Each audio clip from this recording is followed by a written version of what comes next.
Bienvenidos, bienvenidas, bienvenidos a el séptimo episodio de Historias del Fútbol, este podcast que les traemos junto con Histoporte y nuestro compañero de España, ya lo conocen, Cristian Fuentes.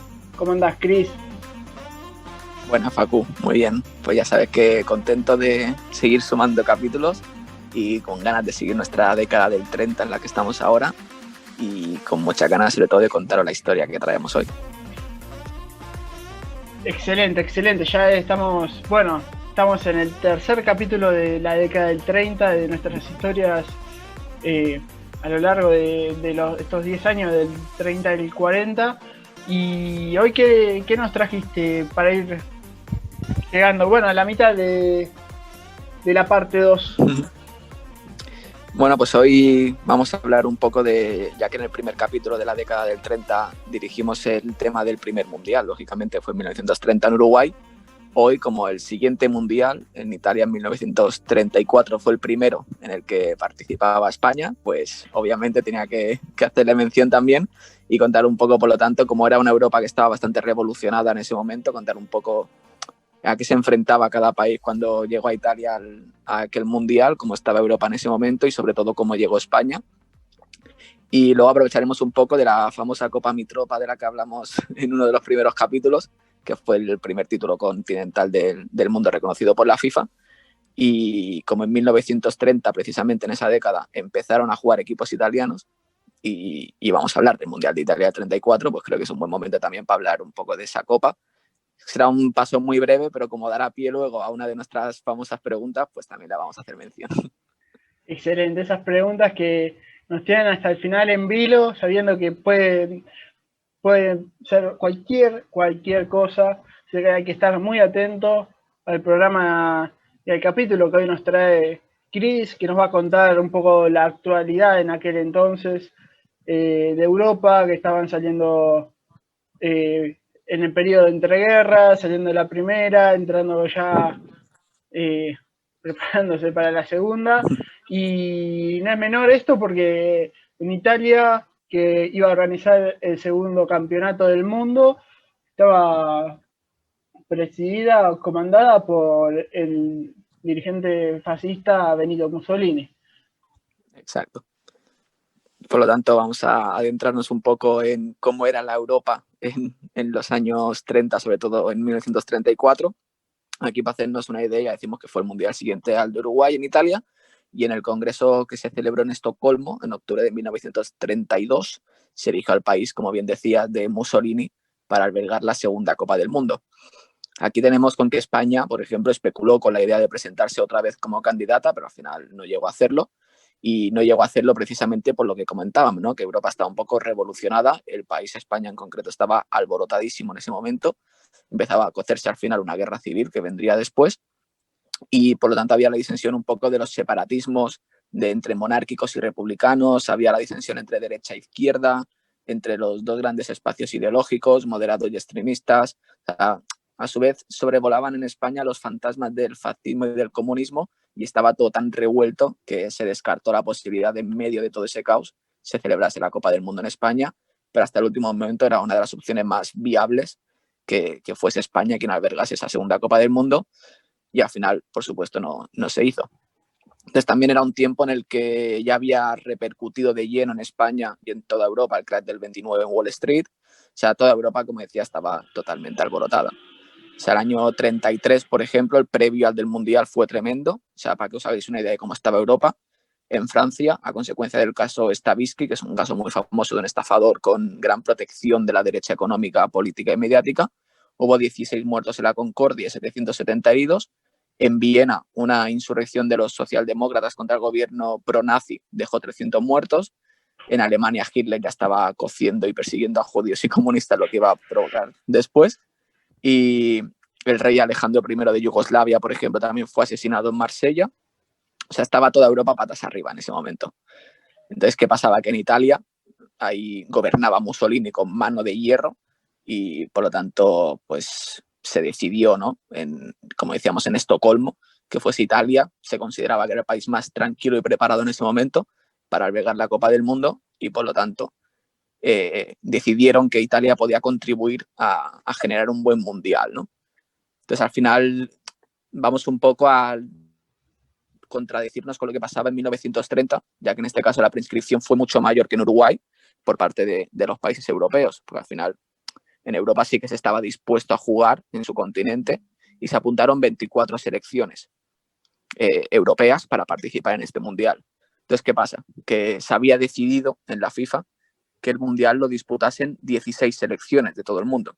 Entonces hubo que hacer grupos de clasificación por zonas geográficas y fue la primera vez que se hacía una fase de clasificación para un mundial. Al final es algo que, como sabéis, luego se extendió y se ha hecho siempre. Y en Europa se reservaron 12 plazas para participar en esa Copa del Mundo. ¿Qué pasa? Que si en Europa se reservaban esas 12 plazas, para América quedaban 3 y una más para un grupo que se hizo afroasiático, digamos, y allí participaron en Egipto, Turquía y Palestina. Pasó Egipto, que era lo más probable y lo más obvio, y en América no gustó que Europa se reservara tantas plazas. Entonces, al final la inscripción por parte de los americanos fue al contrario que en el Mundial de 1930 y fue bastante pobre. Uruguay ya de por sí muy ofendida, ¿no? por la falta de europeos en su Mundial todavía, pues no quiso ni oír hablar del asunto y obvió esa Copa del Mundo. Y en otros países hubo pues los mismos problemas que hubo la primera vez. El viaje, el tiempo, el clima, el dinero.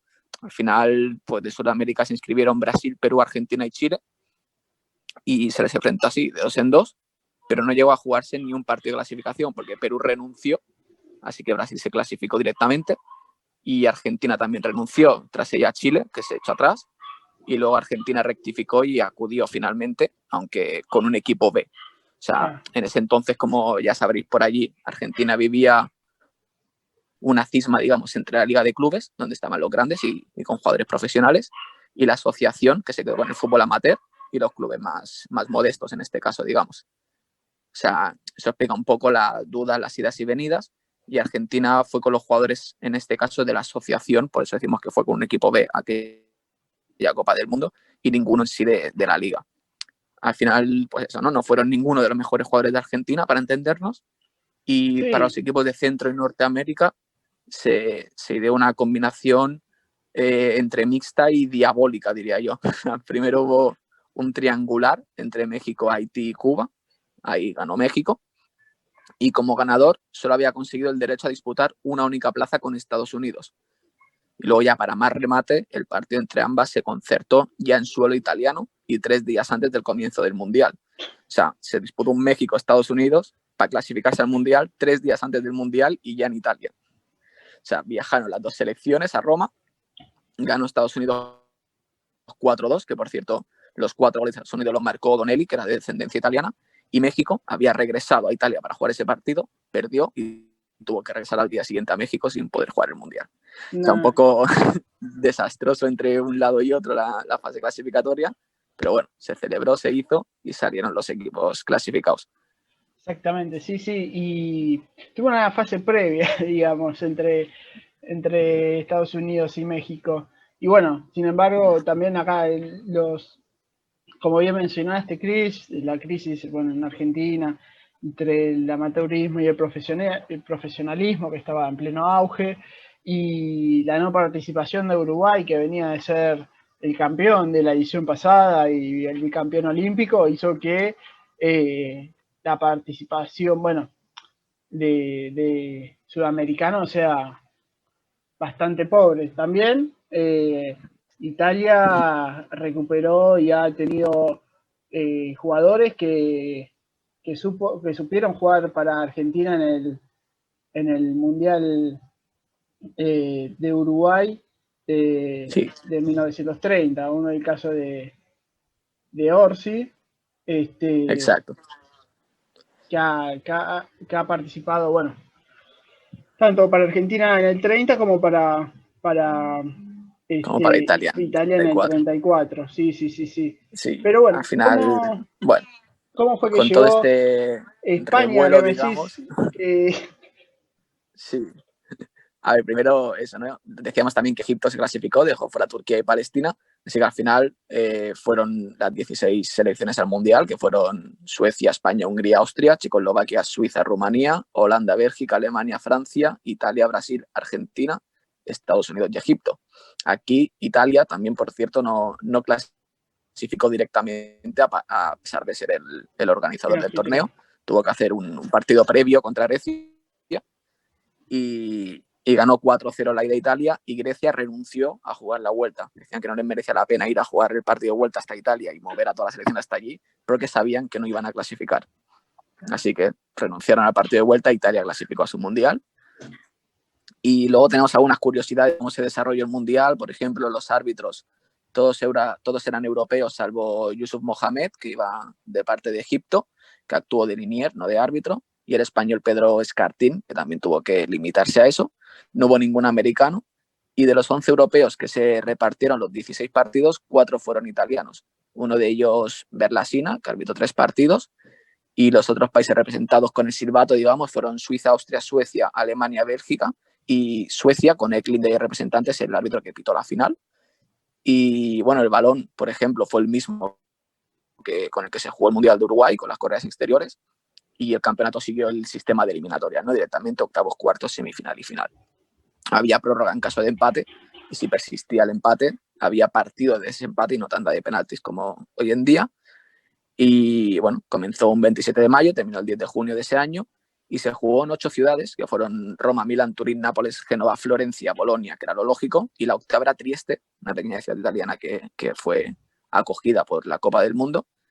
Y en este Mundial es cuando se estrenó la bandera de la FIFA, la bandera representativa de la FIFA de color azul y letras amarillas, como la conocemos hoy en día, se estrenó en esta Copa del Mundo, y también fue el primer Mundial que fue retransmitido por radio.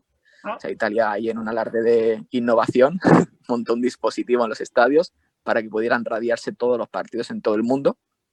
Y la RAI, la famosa empresa de retransmisión italiana, sí, cobraba 10.000 liras por la utilización de ese dispositivo que instalaron. Ahí 12 países lo usaron, ya que renunciaron Holanda, Bélgica, Austria y Egipto para pagar el servicio. Los otros 12 sí que retransmitieron sus partidos por radio. Así que puede decirse, ¿no?, que este fue el primer mundial tecnológico de la historia, porque fue retransmitido por radio en 12 de los 16 países participantes. Bueno, sí. Lo que nos dejó un poco con aire de curiosidad es cómo llegó la retransmisión de los partidos a Estados Unidos, porque fue un alarde de una idea increíble, ya que la línea telefónica iba hasta la costa italiana. Allí se transformaba el sonido para ser enviado por la tecnología TSF, que es la telefonía sin hilo, hasta la costa americana, y allí de nuevo retraducida a sonido telefónico. O sea, tenía que hacer ahí un mixto increíble de retransmisiones para llegar luego la retransmisión en sí hasta Estados Unidos.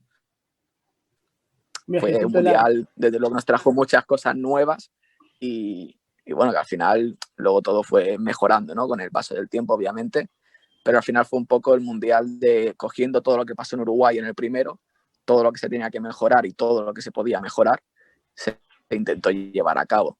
Sí. O sea, yo creo que al final incluso a nivel táctico, ¿no?, porque ya era un año en el que el Arsenal, por ejemplo, de Londres, ya jugaba con la famosa WM, con la táctica del 3-2-2-3, pero la mayor parte de los equipos jugaron todavía con el método uruguayo de la 2-3-5. O sea, era un poco, no se sabía muy bien por dónde iba a tirar cada selección. Exactamente. Y bueno, al final...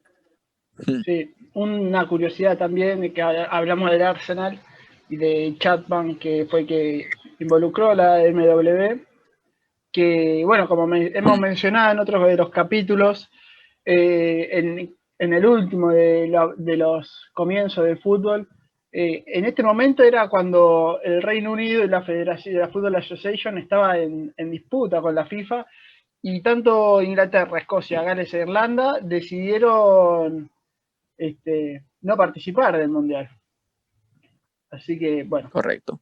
Hay una disputa un poco tensa entre, exactamente, entre a ver quién era el dueño del poder, pero bueno, sí. Curiosidades. Que no y al final aquí en Italia Correcto. Nos encontramos un poco cuando llegamos al Mundial de Italia con que la FIFA decide que es el país más preparado, pero que al final sin dejar atrás que que el presidente Mussolini sigue siendo, pues, como se vio reflejado en la estética del Mundial, con carteles fascistas por todas partes. O sea, al Obviamente, final, una incluso un propaganda. jugador de la selección italiana hacía el saludo romano famoso de cara al público antes de cada partido. Y claro, la propaganda que se vio reflejada un poco como los Juegos Olímpicos de Alemania, ¿no? Claro. Al final, Y pues fue aprovechaban para un acontecimiento tan grande, se tenía que aprovechar. Obviamente, sí, claramente fue utilizado como con el objetivo de vender al exterior lo bien que estaban, el ideal fascista, el ideal de la superioridad de ellos, y claramente, tranquilamente pudo haber sido utilizado como un método de prueba. Habría que investigar bien, pero previo a lo que fue los Juegos Olímpicos de Berlín de 36. Pudieron coger un poco ideas, ¿no? de esa Copa del Mundo de 2 años antes. Y aquí hay una cosa que me gustan a mí mucho, que son los números, así que hay algunos datos interesantes de esta Copa del Mundo. La primera en Europa. Se disputaron un total de 37 partidos durante toda la Copa del Mundo y hubo un total de 395.000 espectadores. Es decir, habían 23.235 espectadores en cada partido. Será una media un poco inferior a la de Uruguay. Y hubo 70 goles en toda la Copa. Esto da un promedio de unos 4 goles por cada partido, que no está nada mal. Y al final del torneo, el máximo goleador fue el checoslovaco Nejedly, que sería el máximo goleador de aquel torneo. Y nos vamos a ir un poco a lo que quería comentar, que es cómo estaba España, porque España ganó mucha fama antes del Mundial de 1930, pero ya había empezado a decaer un poco para esta Copa del Mundo. Al final fue un Mundial al que sí que fuimos, y decíamos un poco que fue el primer Mundial con fase clasificatoria. Como iba ordenada por zona geográfica, a España le tocó jugar con Portugal esa fase de clasificación, y a pesar de haber reducido esa fama que comentaba,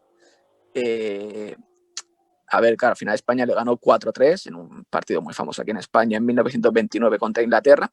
Eso ya quedaba lejos, y después, 2 años más tarde, cuando Inglaterra cobra la revancha, perdimos 7-1 en Highbury, en el campo del Arsenal, y por lo tanto, ya digo, ¿no? La fama de España quedó un poco ahí entrevisto. Y además, después de aquel partido en 1931, la selección jugó muy pocos partidos antes del Mundial. Al final quedó un partido que podríamos decir que fue bueno porque fue histórico, y a día de hoy sigue siendo la mayor goleada concedida por España antes del Mundial, que fue el 13-0 sobre Bulgaria. Pero ¿qué pasa? Que en aquel partido que España gana 13-0 con Bulgaria, la afición se queja de que era una selección muy menor y de que no estaba bien que fuera tan avasallada, digamos, y despidieron al entrenador de España por perder 13-0 aquel partido. O sea, Una por dura. ganar 13-0 aquel partido. O sea, imagínate que ganas un partido 13-0 y te despiden. O sea, era un poco ilógico. El ambiente en la selección española estaba un poco contradecido antes del Mundial.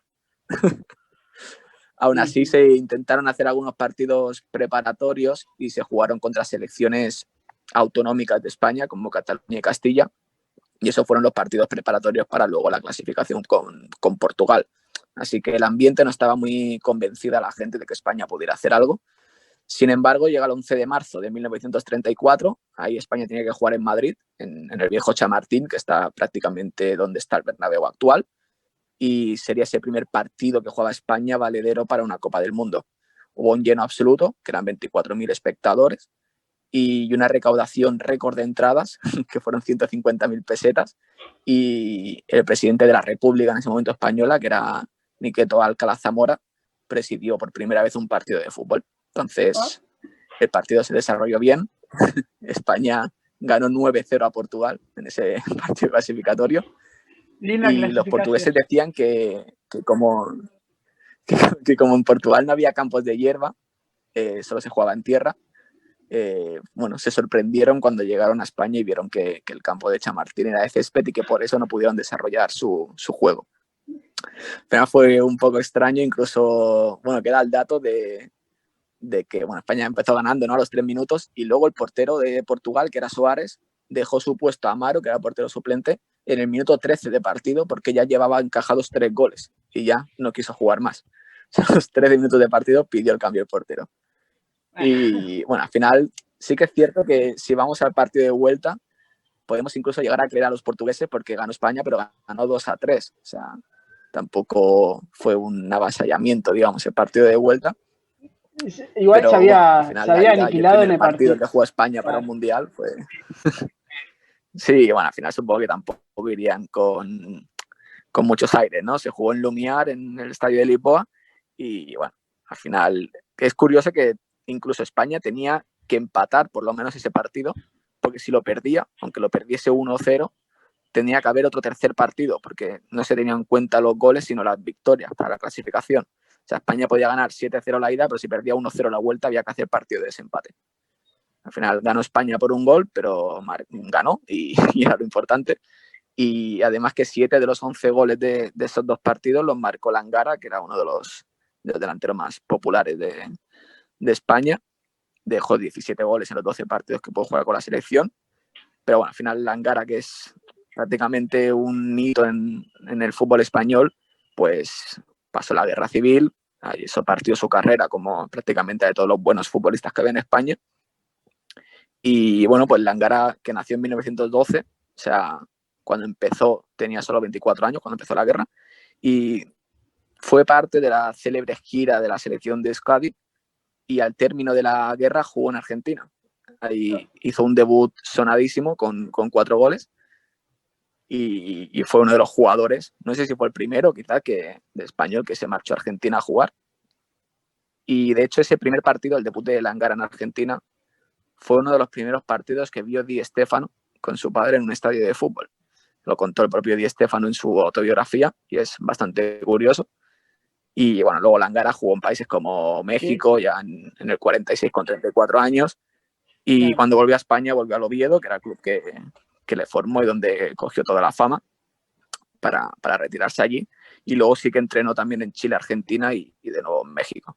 Claro, acá Es un estuvo en jugador Argentina. bastante popular aquí en España, que nunca se sabe dónde podría haber alcanzado, pero es de los máximos goleadores históricos y que además jugó ahí en Argentina. Obvio, e inspiró a Alfredo Di Stéfano. Bueno, acá en Argentina estuvo en San Lorenzo desde el 39 al 43 y salió goleador, sí, en la segunda temporada, donde en el año 40 en 34 partidos hizo 33 goles en la liga.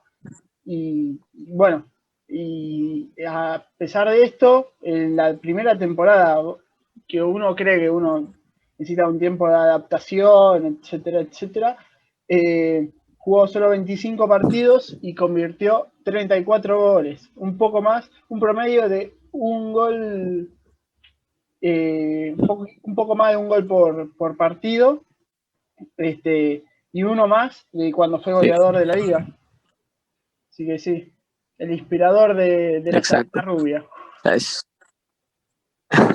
exacto, inspirador de lo que sería después Di Stéfano, que obviamente pues todos conocemos quién es Di Stéfano y hasta dónde llegó, pero es curioso, ¿no?, que al final pues inspirase un poco, ¿no?, en aquel jugador español.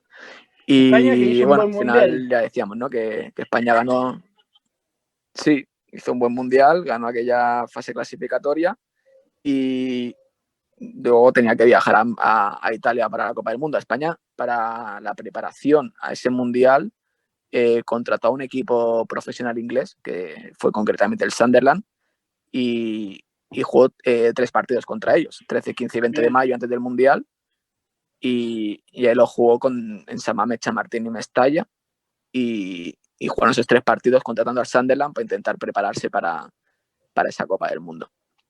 Y ya el 23 de mayo viajó, cogieron el transatlántico con Biancamano, y en el barco en el que viajaba España desde Barcelona para Italia para jugar el campeonato, venían ya los brasileños desde el otro lado del océano.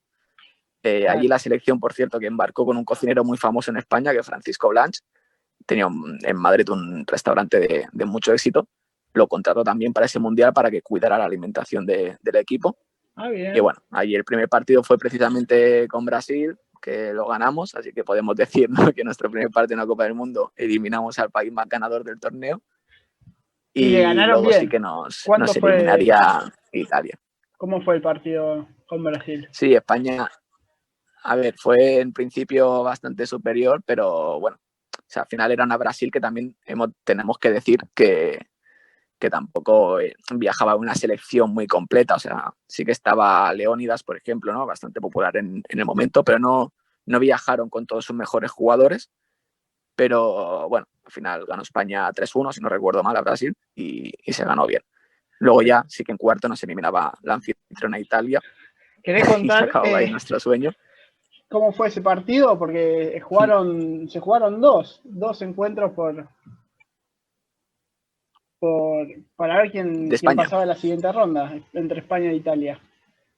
Ah, sí, de España e Italia, exacto. Fue en 2 partidos y sí, vamos a hablar un poco de ello, por supuesto. O sea, antes Italia jugó con 4 jugadores, por cierto, que no nacieron en el país, y en 2 de esos casos se produjo una infracción que se pasó por alto, ya que hay un artículo de la FIFA que establecía que un jugador no podía representar a una asociación nacional en un partido de selecciones si ya había jugado con otra, a no ser que estuviese más de 3 años residiendo en el país de la nueva representación, digamos.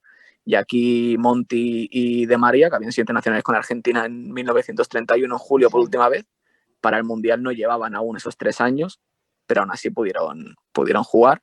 Y que Monti es el único jugador en la historia en jugar 2 finales con 2 países distintos, que fueron en 1930, por supuesto, con Argentina y luego con Italia.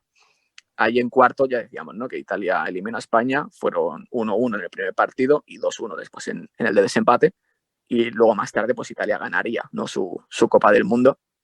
Y bueno, yo creo que España llegó mejor de lo que mucha gente se esperaba, pero al final, en manos de los italianos, pues no pudimos ganar y vencer aquel Mundial al que después del primer partido contra Brasil se especulaba que pudiera ser que España fuese una de las favoritas, pero bueno, se quedó todo por el camino. Tardaríamos bastante más en ganar un mundial. Bueno, pero llegó, tarde o temprano terminó llegando el mundial para España. Acabó llegando, sí. Un mundial también bastante conocido, ¿no?, por las controversias que hubo con los arbitrajes. Medio que sí, se hablaba exacto. Al final de un arbitraje, de arbitrajes en general, ¿no?, bastantes turbulentos, bastante poco creíbles, que le termina dando, bueno, también a Italia el primer título. Eso es.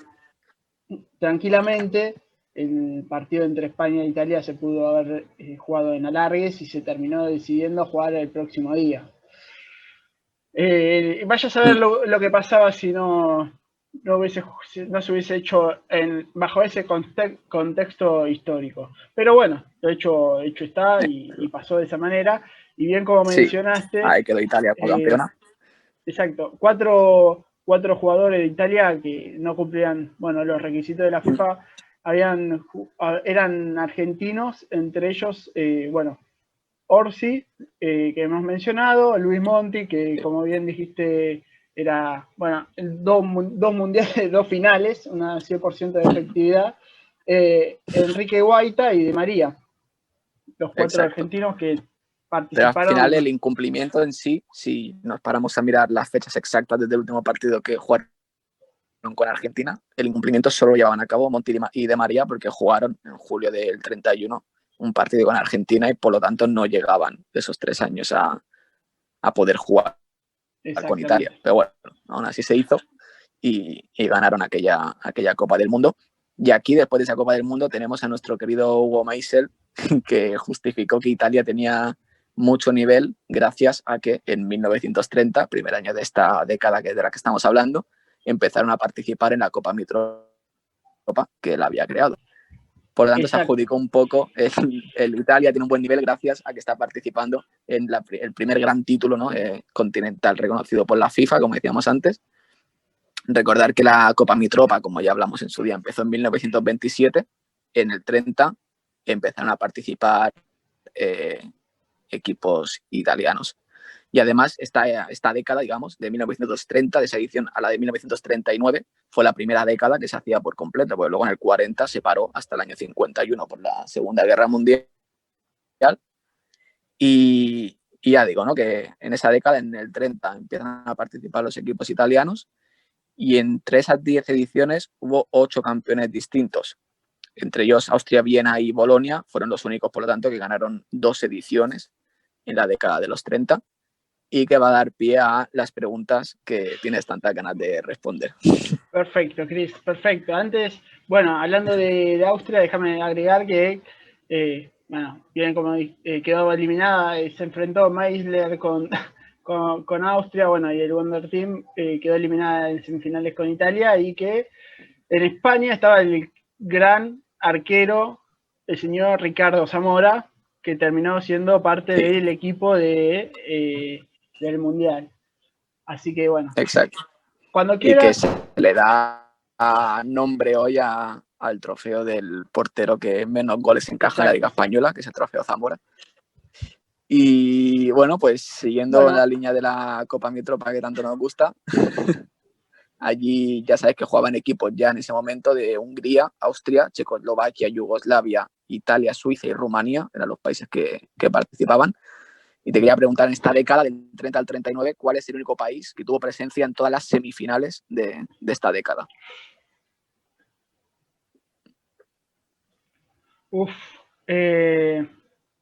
Y yo creo que los austríacos. Pues en este caso empezaron Italia a jugar en 1930 e Italia fue el único país que tuvo presencia en todas las semifinales del torneo, que fueron en el 30 cuando empezaron, tuvieron a la Ambrosiana, que es el Inter que conocemos hoy en día, en semifinales. En 31 la Roma también participó en el torneo y también llegó a semifinales. En el 32 fue el Bolonia campeón y la Juve además también fue semifinalista. En el 33 el Ambrosiana también llegó a la final y la Juve de nuevo a semifinales.